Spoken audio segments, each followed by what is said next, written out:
Pernah kepikiran gak sih apa yang sebenarnya bedain seorang pemimpi sama seorang pencipta?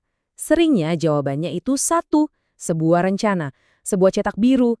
Nah, kali ini kita akan bedah sebuah cetak biru pendidikan yang unik banget, yang tujuannya bukan cuma buat ngubah siswa jadi pemimpi, tapi jadi pencipta bisnis di masa depan.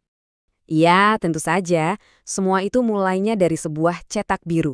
Sama persis kayak arsitek yang ngerancang setiap detail sebelum batu pertama diletakkan, kurikulum ini ngajarin para siswa buat merencanakan setiap langkah. Jadi ini bukan cuma soal apa yang mau dibangun, tapi juga gimana caranya. Dan yang paling penting, kenapa ini perlu dibangun. Yuk kita lihat gimana cara mereka melakukannya. Ini dia, 5 tahap perjalanan mereka.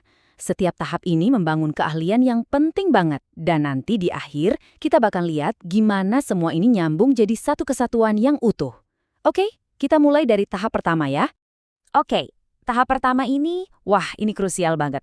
Disinilah imajinasi yang liar itu harus ketemu sama batasan-batasan dunia nyata. Terus, gimana caranya ngubah sebuah percikan ide yang masih abstrak jadi sebuah rencana yang benar-benar bisa dieksekusi? Yuk kita cari tahu. Jadi, desain produk itu bukan cuma soal bikin gambar yang keren. Intinya justru soal empati, soal kemampuan buat ngerti apa sih yang benar-benar dibutuhin sama pengguna. Para siswa di sini belajar kalau produk yang sukses itu bukan yang paling canggih, tapi yang paling jago mecahin masalah nyata.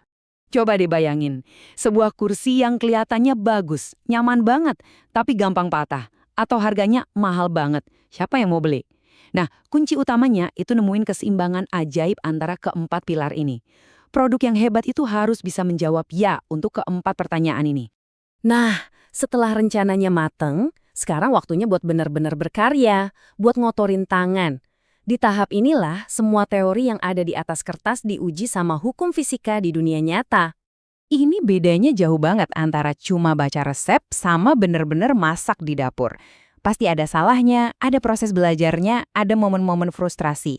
Tapi di akhirnya, ada kepuasan yang luar biasa pas kita berhasil nyiptain sesuatu pakai tangan sendiri. Mereka belajar buat mecahin masalah, bukan cuma ngapalin jawaban. Dan coba lihat deh perangkat yang mereka pakai. Ini bukan main-main loh. AutoCAD itu standar industri. Artinya pas mereka lulus nanti, mereka nggak cuma bawa ijazah, tapi juga portofolio keahlian yang siap pakai di dunia kerja. Mereka udah selangkah lebih maju. Punya prototipe yang berfungsi itu keren banget, tapi bisa nggak produk ini diproduksi secara massal? Dan yang lebih penting lagi, bisa nggak dijual dan menghasilkan untung? Nah, disinilah pelajaran ekonomi yang sesungguhnya dimulai.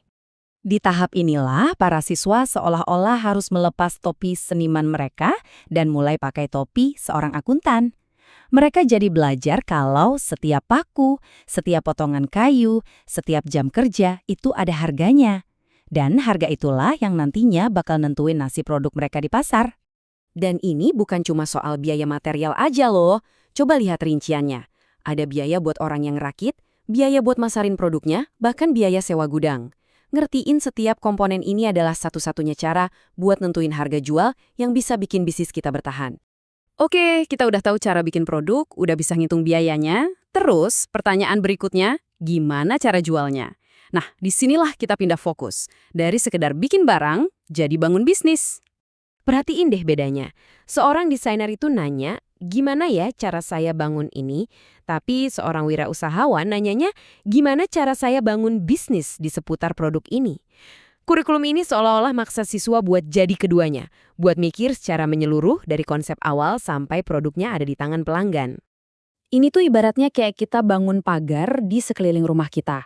Ide-ide brilian itu aset yang sangat berharga, dan haki adalah cara hukum buat melindunginya dari pencurian. Ini pelajaran bisnis yang fundamental, yang sayangnya seringkali dipelajari dengan cara yang sulit di dunia nyata. Dan sampailah kita di puncak perjalanan ini. Semua yang udah dipelajari, mulai dari desain, produksi, analisis biaya, sampai pola pikir wirausaha, semuanya digabungin jadi satu dokumen final yang sangat kuat. Rencana bisnis ini adalah mahakarya mereka. Ini bukan cuma sekedar tugas akhir ya, tapi sebuah peta jalan yang siap dipakai buat cari investor, buat ngeluncurin produk, dan buat memulai sebuah perusahaan yang nyata. Ini adalah simulasi dunia bisnis paling realistis yang bisa mereka dapatin di sekolah. Jadi, yuk kita renungkan sebentar. Kalau pendidikan itu nggak cuma ngasih pengetahuan, tapi juga ngasih alat buat menciptakan sesuatu yang bernilai, kita ini sebenarnya nggak lagi ngelatih pekerja. Kita lagi membina para pencipta, para pendiri, dan para pemimpin masa depan. Mungkin saja, cetak biru pendidikan seperti ini adalah cetak biru untuk masa depan inovasi itu sendiri.